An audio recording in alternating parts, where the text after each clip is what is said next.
Mas hoje, dia 19 de abril, dia do índio, dia dos povos indígenas, né? Foi mudado no último ano, né? Fazendo um ano que foi mudado. O dia dos povos indígenas, eles começa a se discutir em 1940 numa convenção no México, e no Brasil foi instituído por Getúlio Vargas a partir de 1943 como Dia do Índio. Em função disso, hoje eu estou recebendo aqui a presidente da Federação dos Povos e Organizações Indígenas de Mato Grosso, Eliane Chunacalo. Está certo a minha pronúncia? Correto. Bom dia. Bom dia, Eliane. Um prazer enorme te receber aqui nesse dia tão especial, né? Muito obrigado por nos conceder esse papo aqui hoje. Bom dia. Bom dia. Eu que agradeço a oportunidade de estar nesses espaços, né, para que possamos falar sobre nós. Nós estamos falando nesse momento com 2/3 das cidades de Mato Grosso. Muito dessas cidades, inclusive, possui povos indígenas, algumas áreas demarcadas, outras nem tanto, um processo de conflito. Tá? Eliane, qual que é a grande demanda nesse momento? São tantas, mas assim, prioritariamente, quais seriam as grandes demandas para os povos indígenas nesse ano e nos próximos anos? Eu queria aproveitar, acrescentar, começar contextualizando quantas etnias indígenas existem aqui em Mato Grosso hoje. Hoje, no total, nós somos 45, sendo 2 povos isolados e 43 povos que já têm contato em vários estágios. Sim. Né? E nós estamos em 62 municípios só aqui no estado. De 140, estamos em 62. E as nossas demandas, elas são muitas. Mas, prioritariamente, a gente precisa de respeito. Uhum. Se eu, enquanto indígena, tiver respeito, os outros direitos, as outras reivindicações, elas virão. Né? E a segunda prioridade aqui no estado de Mato Grosso, além do respeito, é educação, saúde e demarcação, sim, para os povos indígenas que estão lutando. Eu lembro à sociedade que esses territórios são deles. Sim. Já estavam aqui antes. Uhum. E é como se eu chegasse na tua casa, pegasse tua geladeira e fosse embora. Ninguém gosta disso. Então, eles estão ali e, na verdade, eles não estão pedindo um favor. Eles estão pedindo para o Estado reconheça que essa terra é minha. Sim. É apenas isso. Eliane, o Mato Grosso, e aí eu acho que eu fui um dos pioneiros em termos de estudo de avanço na 163 da questão da agricultura. Muitas dessas áreas ali, Sinop é uma coisa muito cruel ali com os Cranacaraori, por exemplo, que foi um processo severo, duro e da pior forma possível, né? Mas poderia falar de tantas outras injustiças que foram cometidas em relação a isso, né? Mas nesse momento, assim, a gente não pode reescrever a história, mas pode fazer uma história diferente, né? Considerando todos os avanços tecnológicos, o avanço em termos de negócio, tem uma questão aí, assim, que a gente precisa ser discutida, né? Essa questão você falou, questão fundamental, que é respeito. Sem respeito não vai a lugar nenhum. É a questão número 1. É tanto que hoje, quando eu comecei o programa aqui no início, falando do Dia do Índio, né? Eu falei que está um punhado de gente aí que não sabe o que tentando falar em nome de. Tem que parar de falar em nome de e ouvir as pessoas. Não só a questão do índio, mas a questão do negro, a questão da mulher e tantas outras batalhas que existem aí para ser melhoradas, né? Vencidas talvez, muito difícil, mas ser melhoradas em relação a isso. Hoje existe uma grande discussão entre a inserção do índio no mundo do trabalho e da produção dos negócios, né? Versus o índio na forma mais pura, mais nativa possível, né? Qual que é a concepção? A gente precisa ouvir do outro lado. Qual é a concepção dos povos indígenas em relação a isso? Eu acredito que a gente já está, né? Nós já estamos na sociedade. Sim. O que, enquanto instituição indígena, que nós defendemos é que nós temos vários modos de vida. E, como eu disse, nós somos diversos. E essa diversidade, ela depende muito do estágio de contato. Nós temos povos aqui em Mato Grosso que só têm 40 anos de contato, que por vezes não sabem nem falar o português. Mas nós temos povos que já têm 100 anos de contatos. E o que a gente pede é simples.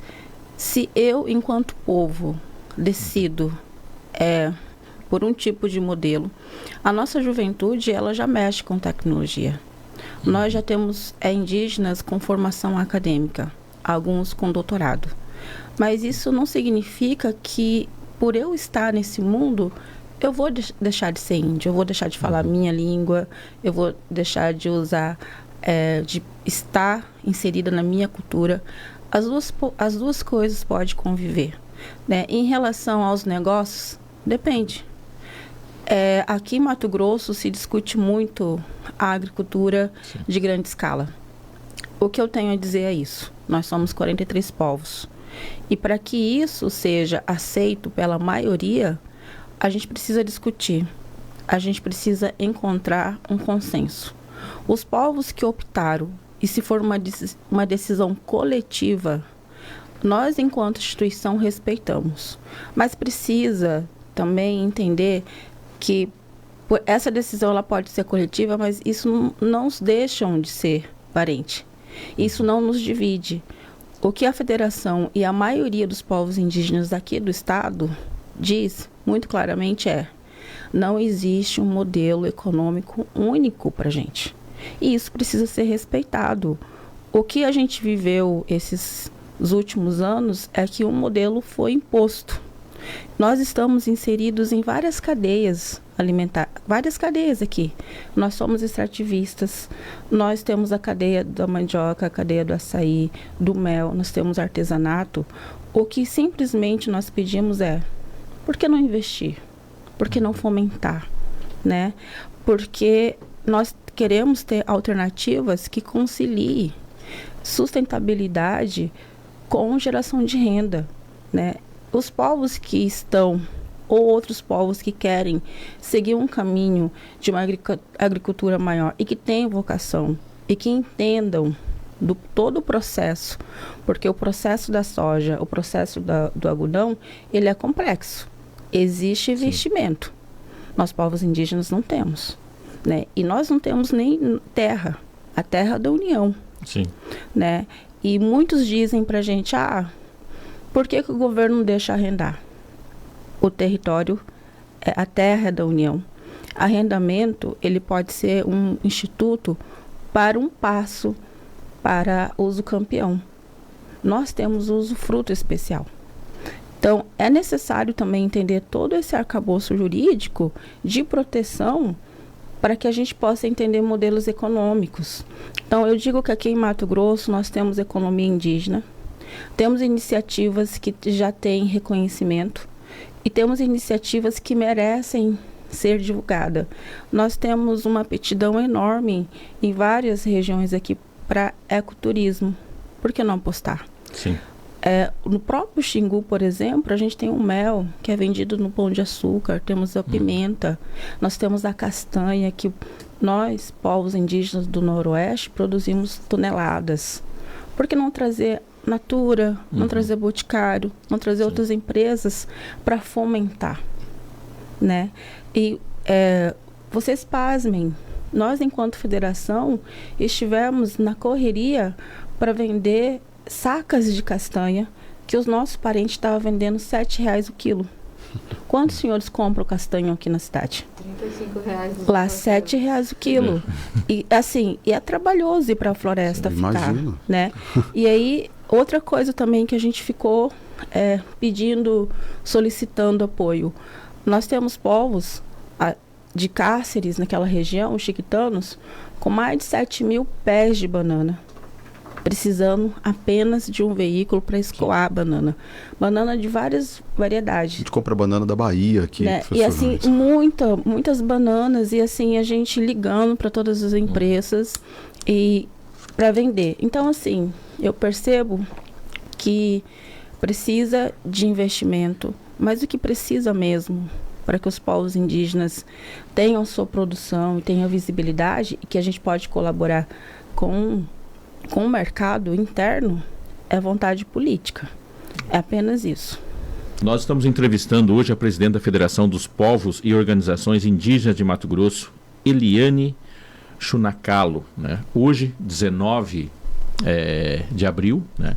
A Eliane está nos corrigindo aqui para a gente parar de falar Dia do Índio, né? E falar Dia dos Povos Indígenas pelo sofrimento de tantos anos, bastante justificável, né, Eliane, esses anos difíceis. Sim, alterou, né, a Sim. lei. Hoje se comemora o Dia dos Povos Indígenas, porque nós somos em coletividade. Sim. E o termo índio, ele é muito pejorativo, nos traz dores. E além de toda a questão histórica, né? Sim. A gente sabe muito bem e aprende desde criança que os portugueses aqui chegaram porque eles estavam querendo ir para a Índia. E chamou todo mundo aqui Sim. de índios. Mas cada povo tem seu nome, sua língua, sua forma de ver o mundo, né? E com isso ficou Dia dos Povos Indígenas, que foi um projeto de lei feito pela Joênia, que foi a primeira deputada indígena, né? E também ela conseguiu aprovar a mudança do nome da FUNAI, que antes era a Fundação Nacional do Índio e hoje é a Fundação Nacional dos Povos Indígenas, na qual ela é presidente. Sim. Você colocou uma questão aí muito interessante, né? A visão do branco sobre os povos indígenas, né, está voltado muito para a questão assim, índio, são todos iguais, né? Eu queria que você falasse um pouco dessa questão, que a cultura é diferente, muitas vezes forma de alimentação, forma de procedimento, uma série de coisas. Nós não estamos falando de um grupo de pessoas que age e pensa da mesma forma. Somos diferentes. Aqui no Brasil, por exemplo, nós temos 305 povos indígenas e só na Amazônia nós temos, mais da metade na Amazônia. Sim. E com isso aqui no Mato Grosso, essa diversidade, ela está muito expressa nos 43 povos, né? Eu sou Bacairi. Sim. O meu tronco linguístico é Caribe. Uhum. Então, eu tenho um modo de vida diferente do Chavante. A organização sociocultural vai ser diferente do Guató, do Pantanal, que por sua vez vai ser diferente de outros. Por quê? Não é só a língua, é a forma de se manifestar culturalmente, os ritos. Eu, enquanto mulher indígena, eu tenho regras para seguir dentro do meu povo, porque eu sou Bacairi. Né? O meu povo é patriarcal, né? Vai ser diferente do Bororo, que eles são matriniliares, ou seja, são as mulheres que têm os troncos. As coisas são conduzidas por elas. Não, e nos patriarcais é diferente. Então, é um mundo que nós mesmos entendemos que precisa ser respeitado e os traços são diferentes. Né? Às vezes as pessoas olham e falam, nossa, é indígena, é tudo igual. Não é. Aqui mesmo em Mato Grosso a gente tem muitos indígenas que não só têm cabelo liso, mas têm cabelos já ondulados, né? Outros vão estar com os traços, com os olhos mais fechados, mais abertos. No sul do Brasil, os indígenas de lá são mais brancos, né? Tem alguns com olhos mais claros, mas isso não os deixam de ser indígena. Então, até o nosso fenotipo muda muito. E essa diferença e essa diversidade, ela é muito rica, né? Sim. Então, e ela precisa ser bem respeitada. O modo de ver também as pessoas, o mundo, de se comportar. Eu, por exemplo, ultimamente sou falante, mas antes era uma pessoa extremamente tímida, porque a maioria dos indígenas são assim. Sim. Então, a gente tem uma diversidade muito grande e tem os povos isolados. Aqui no Mato Grosso temos 2 grupos que não têm contato nenhum com o mundo civilizado. Não tem contato. E isso precisa ser respeitado também, né? E a gente tem feito um trabalho de falar para o mundo, olha, Mato Grosso tem grupos que são monitorados pela FUNAI, que não tem contato e que isso é uma riqueza para o Estado, em pleno século XXI, ter grupos assim. Isso nos remete a nossos ancestrais. Isso não significa que os outros grupos que já têm contato precisam viver dessa forma. Não. Eu posso usar o celular, eu posso ir para a faculdade, eu posso falar outros idiomas, mas eu vou continuar a ser indígena. O gaúcho, ele vem para cá, ele não deixa de ser gaúcho. Sim. Eu vejo muito centro de dança gaúcha aí e ninguém fala nada. Por quê que eu tenho que ser tratada de forma diferente? Por que eu tenho que deixar de ser indígena porque eu estou aqui? Né? Então, a gente precisa repensar essa forma de pensar, né, da sociedade. A gente volta no ponto do respeito, né? Sim. Exato. Professor, primeiro mandar um abraço pro seu amigo, meu amigo também que está nos ouvindo aqui, o professor Raul Brandão, está indo para a faculdade, ele está falando que está em boa companhia aqui, ouvindo o senhor no rádio. Dizer para a Eliane aqui que é uma honra estar do outro lado da bancada aqui entrevistando a Eliane, fazendo parte dessa bancada, olhando diretamente para ela. Me sinto muito representado com você na Federação dos Povos Indígenas, porque nós como brasileiros, acho que a gente tem que partir desse princípio realmente, respeitar as minorias, mesmo que as minorias não sejam minorias, a gente tem que entender o que é uma representatividade, o que é o respeito, o que é buscar olhar no olho do cidadão e falar assim, olha, ele realmente precisa de políticas para fortalecimento da sua cultura, enfim, precisa de investimentos em educação. Eu acompanhei o acampamento Terra Livre, a primeira edição aqui em Mato Grosso, e eu entendi que vocês tiraram uma espécie de carta de diretrizes que será apresentada de 24 a 28 de abril na segunda edição do Terra Livre Brasil, né, que vai acontecer em Brasília. E lá, mais uma vez, professor João Edson, a gente vê os olhos do mundo voltado para os povos indígenas. A gente vê discursos lindos, né, bem ornamentados, né, de franceses, italianos, americanos, holandeses, né, alemães e até de brasileiros. Mas pouco se faz para as comunidades. Eu quero saber o que é que de fato vocês vão levar de concreto, o que é que se tirou daqui de Mato Grosso como diretrizes para políticas públicas para os indígenas e vocês pretendem discutir lá em Brasília. A primeira edição aqui foi uma necessidade mesmo dos povos indígenas de Mato Grosso para ter visibilidade na sociedade daqui. A gente teve demandas a nível de estado que já entregamos para o governador e tivemos alguns resultados positivos na educação, no meio ambiente aqui, que nós vamos monitorar. A nível federal, nós vamos levar coisas que são de competência do estado, né, como demarcação, como a questão do ferrogrão e dos protocolos de consulta. Nós, povos indígenas, precisamos ser consultados. E ser consultados não significa ter uma audiência, onde todo mundo fala difícil e não explica o que realmente vai acontecer na nossa casa. Não. A consulta ela tem que ser feita de acordo com os nossos protocolos. Cada povo tem uma forma de ser ouvido e de se expressar e de ser consultado. Eu não entro na sua casa se você não permitir. Eu não vou passar uma estrada em cima do teu cemitério, porque você, enquanto não indígena, você preza pelo seu cemitério, você preza pela sua casa. Eu não vou entrar aqui na rádio se eu não for convidada. E é isso que a gente pede para o não indígena. Antes de você colocar uma estrada no meio da aldeia, é benefício para a sociedade, mas só que é minha casa, né? Eu não vou construir um ferrogrão que vai levar grão que é para um setor, mas e aquela sociedade que está ali há anos ali, que vive ali, que tem uma conexão com aquele lugar, com aquela terra. Então a gente precisa respeitar também. E igual aqui, eu vi, a gente tá aqui na cidade, eu vejo todo mundo falando de VLT, BLT, não sei lá mais o que, mas eu fico pensando, poxa, é assim que vocês fazem com a gente, né? Essa revolta que vocês sentem de ter milhões de obras inacabadas, muita gente falindo, não sei o que, fazem lá na aldeia.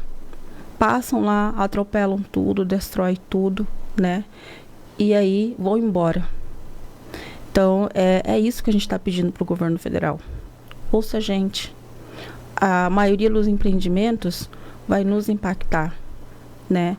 Vocês não sabem o que é ter uma rodovia dentro da sua casa.